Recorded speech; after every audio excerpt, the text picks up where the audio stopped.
Hi, in this video we are going to investigate the simultaneous equations and graphs. Let's look at this example.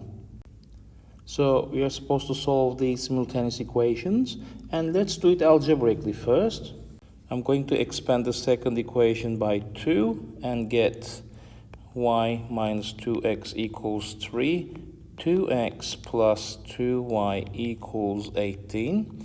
And I'm going to add side by side, so minus 2x and 2x will cancel each other out, whereas y plus 2y will be 3y equals 3 plus 18, 21. From here, I can find y to be 7. Well, if y is 7, I'm going to use the second equation. So it's going to be x plus 7 equals 9, and from here I can find x to be 2. So my pairs are 2 and 7. Now what is it to do with the graphs? Let's see. Now let's draw the graphs of these two equations. So I have y minus 2x equals 3. It may be easier for me if I write this equation like y equals 2x plus 3, so that I can make an xy table. So it's going to be x and y. I'm going to choose arbitrary x values. So let's say 0, 1, and 2. And then if I substitute 0, it's going to be 2 times 0 plus 3, which is 3. If I substitute 1, 2 times 1 is 2, 2 plus 3 is 5. And obviously that's going to be 7 if I substitute 2. So let me plot these points on my coordinate plane and join them. So now this is my y minus 2x equals 3 graph. Now I'm going to draw the graph of the second one. This time my table will look like this. I'm going to give x a 0, and then I'm going to give y a 0. So if I give x a 0, then y will be 9. And if I give y a 0, then x will be 9.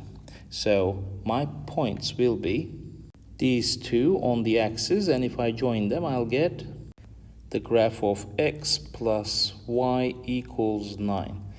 Now, when you're drawing graphs, especially if you're drawing more than one graph on the same coordinate plane, you must write down the equations beside the graphs you drew, so that you wouldn't get confused which graph was which, okay?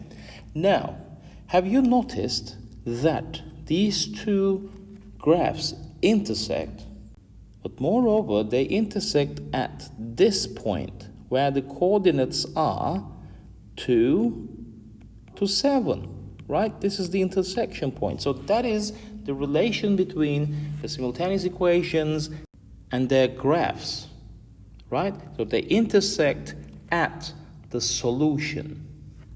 So this means this is another way of solving simultaneous equations. You can draw the graphs of these two equations, and then you can just find the intersection point. And then the first value in the ordered pair will be x, and the second one will be y.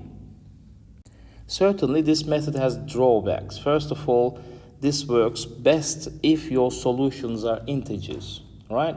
Even with nice fractions like 1 over 2, or 3 over 2, something like that. It is not easy to plot the points and draw the graphs. And even if you do, it's not easy to predict that it's going to be 3 over 2, for example, as an answer. So it works best with integers. Besides, you should have mastered drawing graphs. It is very important because the units here must be placed equally, and you should be using a ruler, and you should be good at making those tables in any way, either this way or that way. So you should really master drawing graphs. So if you haven't yet, it's best if you practice a little bit more. So basically, if you're asked to solve a pair of simultaneous equations by drawing graphs, this is what you're supposed to do. You're going to draw the graphs, find the intersection point, and the coordinates will be the solution. Like the first is x, the second is y. Now please do these two questions on your book and submit your answers online. Thanks for watching.